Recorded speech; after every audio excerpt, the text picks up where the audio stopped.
have any of you needed to ask for forgiveness from someone or give it to someone else? So many of you know I was able to go to Mexico last month with the high school ministry, but many of you may not know that me and a couple other people here were being chased by the Mexican National Guard in some vehicles. So this story plays out like this. We are at our build site, and the other build site is just 2 streets over. Unfortunately, some people had gotten sick on one of their dates, and so me, a couple junior girls, Shannon and Drew Powell were like, okay, we can knock out insulation. This is great. I'm driving, and it's just 2 streets over. Please remember that. Just 2 streets over, and I missed the turn, and I was like, we can go sightseeing. It's okay. And so we're driving, and we're taking a video of what we're seeing because it's pretty shocking compared to what we see here. And we're just talking, and some people were like, we should turn around. And I was like, it's okay, there's a road up there. And we're just driving, and I see a road, and we turn left, and as soon as we turn left, probably from the kitchen to Matt's office is the distance here, okay? So we turn left, and there are men with 3-foot-tall guns running through someone's property, and I was like, okay. And Shannon, being the adult, I was not in this situation, was like, hey, turn around. And I was like, and she was like, turn around. And I was like, okay. And she's like, can you please turn around? They have guns. And I was like, okay. So I'm turning ever so slowly. And if you know me as a driver, I don't drive slowly. So this is weird. I'm driving and turning around so slowly. And one of the junior girls goes, Abby, they're chasing us. And I was like, okay. And so we just floored it. We're bumping on this gravelly road, and it was scary. It was 7 minutes of just pure anxiety. And so this story continues, and it's quite a story, let me tell you, and I'd love to finish, but in that moment, I needed forgiveness from everyone in that car, right? I mean, people were chasing us, speaking a language we didn't know pretty much most of the words, and it was just really scary. So I also needed forgiveness from Matt to continue to hope that he would let me continue to be a small group leader. So again, that story is crazy, and I would love to finish to tell you if any of you are interested. So the big question tonight is, why do I forgive, and what does it bring me? And we know that forgiveness matters in a lot of different ways, right? It can lift a weight off of our shoulders. It can help us mentally. It helps us spiritually. It's something that we strive to do in our relationships, in our friendships. It's part of what we do. It's not just a here and there type thing, right? So last week, Matt started this series called Please Explain. And he talked about the parable of the lost sons. And he really challenged us on, where do I fit into this story? Am I the big brother? Am I the little brother? Am I the father who is so welcoming? And it was really hard for us as a small group to kind of sit and see where we fit. And so tonight, I'm going to tell a story. I will repeat the story, about the parable of the unmerciful servant. So this parable is in Matthew chapter 18, verses 21 through 35. If you guys want to get your Bible apps open, it is saved under the event. Or you can open your Bible apps, open Google, Matthew chapter 18, verses 21 through 35. As you're opening that up, I'll summarize this. It's something we've heard before. It is the parable of the unmerciful servant. So the king is looking to settle accounts with his servant, and one comes forward who owes him 10,000 talents worth of gold. And this is huge. And he is saying, King, please have mercy on me. Please let me give you just a little more time. And the king has pity on him. And he says, I forgive you. Go and be with your family. And so this servant then goes into town and sees somebody else who owes him money and berates him and chews him out and says, you must owe me everything. I gave that to you. And when the king heard this, he's like, oh, what? I just forgave you. How can you not have forgiveness for somebody else? And so the big question again tonight is, why do I forgive and what does it bring us?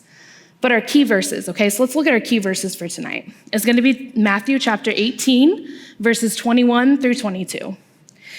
Peter came to Jesus and asked, Lord, how many times shall I forgive my brother or sister who sins against me? Up to 7 times? Jesus answered, I tell you, not 7 times, but 77 times. Or in other words, 7 times 70 times. It's kind of both. I think there's quite a few things we can learn here from this. And our first one is, as Christ followers, we have received an immeasurable amount of forgiveness from Christ himself, okay? The first servant, like I said, had owed such a large debt. It was 10,000 talents worth of gold. And 10,000 is a measurable number now. However, in the Greek language, it wasn't. It was the largest number. And I don't know about you, but I kind of vision this as coins, maybe gold bars. But if I could carry, I don't think I could actually, carry 10,000 talents worth of gold, my brain is like, this is probably more than one bag. I could maybe hold it, maybe tie one to my foot, drag it. I'm not really sure, right? I mean, 10,000 talents worth of gold is so much. And in other words, as a servant in another context, it's 275,000 years of labor. This one servant owed 275,000 years of labor, completely unrepayable. For even us, I mean, that's unreal. And today for us, if we want to put it in today's context, it's $1 zillion, which is not really a context for us because $1 zillion doesn't exist. And that's the point, right? We have been given that immeasurable amount of forgiveness from Christ. That king gave that servant an immeasurable amount. And so this is what we have to understand here in the beginning of this story is I have, in my personal life, okay, I have sinned so many times. I mean, raise your hand if you think you've only sinned once or twice and like, you don't plan to do it again. I see no hands, that's good, right? Sinning, unfortunately, is just something that happens on the daily. And I don't want you to think that Christ has like a running record of what happens, but I mean, he knows it all. And what does he do? He forgives us, and he doesn't have a limit. And he says, I love you, and you matter. I'm going to let that go. So that immeasurable amount of forgiveness is the gospel. It was what Easter was about 2 weekends ago. We know that because of Christ, we're here today forgiven. And that is so important to understand in the beginning of the story. And it kind of sets the stage for why Peter says, why do we do it? Why do I have to forgive someone up to 77 times? Okay? So because we've received that immeasurable forgiveness, we can now extend it to other people. So that's the second point here. Extending this immeasurable amount of forgiveness. And so, don't know if you've heard this before. I learned this doing this study. The Pharisees had said to forgive someone, you only needed to forgive them up to 3 times. And I'm thinking, okay, like that's a small number. And then I think, would I forgive my sister 3 times if she were just yelling at me and chewing me out and was like being selfish? And I'm like, I definitely wouldn't. Would you forgive your sibling 3 times after like eating all your food in the fridge or, after a long hot summer day in the pool or the lake and they beat you to the cold shower first and they had no remorse? I mean, 3 times seems like a small number, but if we're talking about forgiveness, 3 times seems like a lot. And then Peter doubles it, right? He goes, I'm going to double that and then give you 1 more. And so I can't imagine forgiving someone 3 times. I can't imagine forgiving someone 7 times. But we got to go back to the context, right? Christ has told us there is no limit. So why are we putting a limit on it? Why is Peter saying only 7? Why are the Pharisees teaching people that the law says 3? Colossians 3:13 says, bear with each other and forgive one another if any of you has a grievance against someone else. Forgive as the Lord forgave you. We have to consider that forgiveness is for all of us. It's for all of us, and it's for all that we've done. And it doesn't stop And it started the second we were here on this earth and that Jesus had us in our mind. So I think this is completely something that's like really easy to say, and it's like really hard to do. And I don't want to stand up here and just tell you that it's hard, and I don't want to stand up here and tell you that, my sister and I have a really good relationship and we like to talk through things, and I do forgive her a lot. I mean, forgiveness is hard. And here's the thing, that it's going to be a process, and it's going to be something we work through. And here are some ways in which I think you can begin that process and then talk it through with your groups tonight, pray over it during devotions. But the first thing I think is you have to pray for an open heart, okay?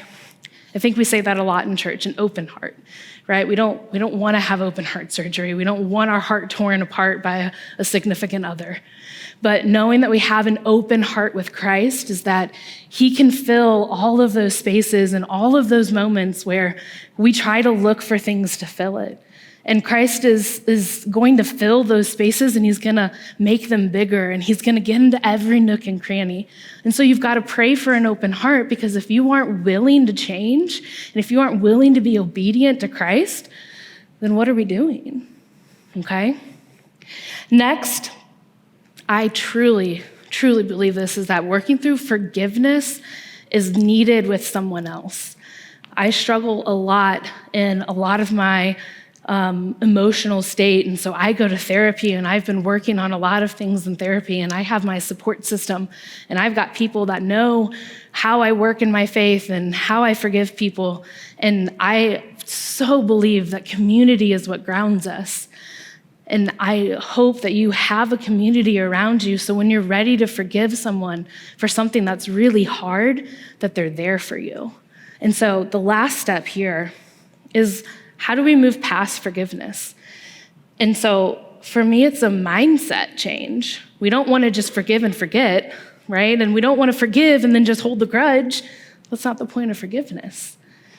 We need to know that if you have a mindset change against somebody else, that your heart has moved in the right direction, okay? You need to think differently about that person. How can I change my attitude? Yeah, they hurt me really bad, or they, maybe just sent me a mean text, but you've got to work towards forgiving someone and moving towards them in a holy and godly way, okay? So, we've learned from our parable that Christ has given us an immeasurable amount of forgiveness, something that we could never repay. We've learned that we have an opportunity to extend that to other people, okay? Here's my main point for tonight, and I'm so glad I get to teach this, because this really hits home for me. Forgiving others is what's going to bring us closer to Christ. We know, again, that forgiveness can lift a mental weight off our shoulders, and that forgiveness is needed in relationships and friendships, but forgiveness has to come from the heart. And if you're just forgiving because you want to, or it's the good thing, or you know that it's right, where is your heart? It's not open, and it's not letting Jesus fulfill you. So I think that we know forgiveness is a hard thing to do. Easy said, hard do. And it's going to be, sometimes there are going to be times when forgiveness isn't easy, okay? So let me take a step back, excuse me. Forgiveness can come easy for me. I kind of have given you a couple examples where my sister and I have a really good relationship. If she yells at me, if she says something mean or snaps at me, we're able to talk it through. Forgiveness comes really easy for me when I have a student who just acts out in class and they come and they apologize, and that's a really cool thing to see. And I think forgiveness comes easy for you when, maybe you're joking around with your friends or doing something, and maybe they double book and they go to this person's house when they were supposed to hang out at the movies with you, right? Forgiveness is easy. Forgiveness can be hard. Forgiveness can cause us to shut down. We can cry and be mad. We can hold grudges, okay? There are times when it is easy and when it's hard. Psalms 51:10 says, "Create in me a pure heart, O God, and renew a steadfast spirit in me." I love this verse. It speaks a lot to some things that I have going on right now. I struggle with this a lot. I sit with Matt on multiple times. I text him, I call him in frustration, and I'm like, I don't know how to be godly. How do I do this? I'm hurt. I'm angry. Wait, this person stepped over a line, and I want to be Christ-like, but what do I do? It's something that I talk about. I told you guys in therapy that I've had a lot of trauma in my childhood, and I don't know how to take those things that are now resurfacing in my adulthood, and how do I forgive the people in my life? Here's one specific story, and I'm going to be open and honest with you. I grew up, I'm one of 4 children. My mom and dad split when I was 3. My dad left all of our lives. Didn't hear from him for 10 plus years. My mom struggled. She used her money for anything and everything but her children. And so I have always known Jesus because we would go to church and we were fed by the church. You guys know those silver trays that like lasagna come in and turkey and Thanksgiving? We were handed those on Sundays. We were given hand-me-down clothes and coats that to me were brand stinking new. But again, my mom neglected her children for years. And that is honestly something that has carried into my adulthood in ways that are coming up in different facets that I struggle with so hard. I struggle with not hearing or having a father figure for 10 plus years. And it's so hard to have a relationship with her today. I don't talk to her and I don't text her.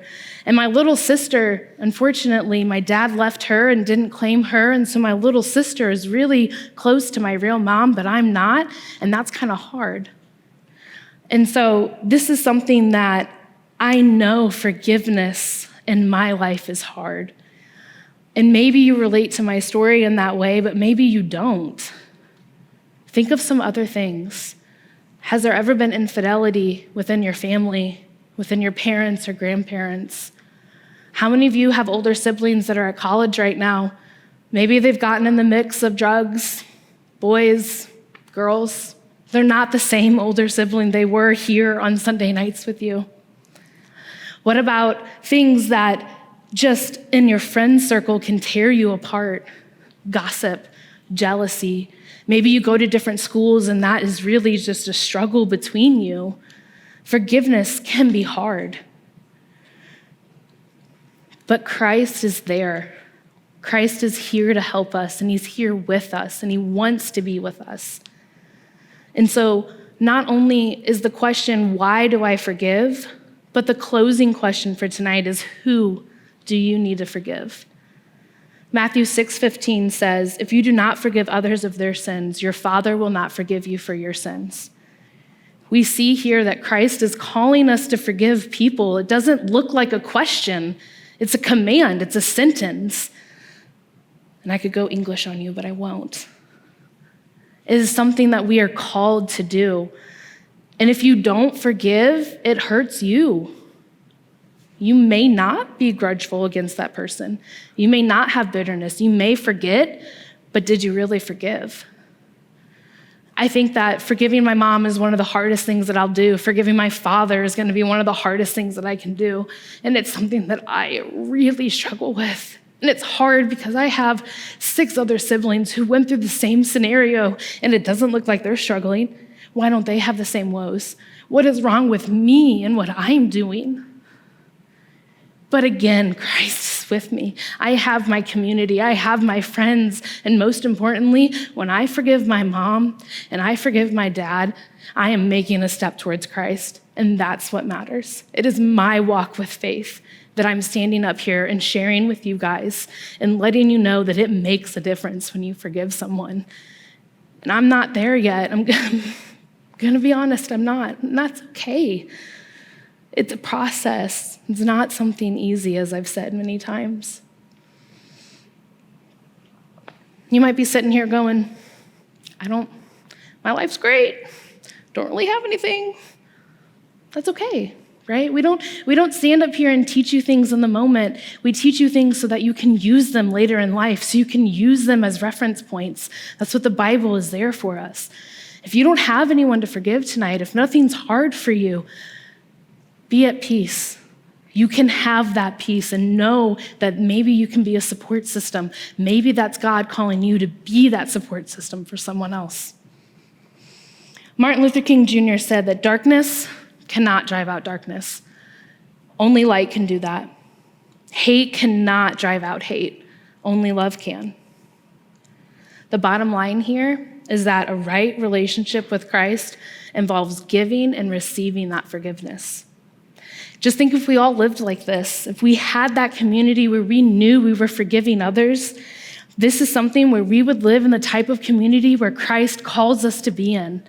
I want to be in that community. I want to be with people who propel me to forgive those who have really hurt me. It is something that I truly believe we are being called to do consistently. If we've received that forgiveness, we've got to extend it, and we've got to know that it affects our relationship. It's something that we desire. We know that forgiveness is vital in our relationship with Christ. It brings us closer to him. It brings us to him. But most importantly, we're able to represent him better in this world when we propel ourselves towards Christ.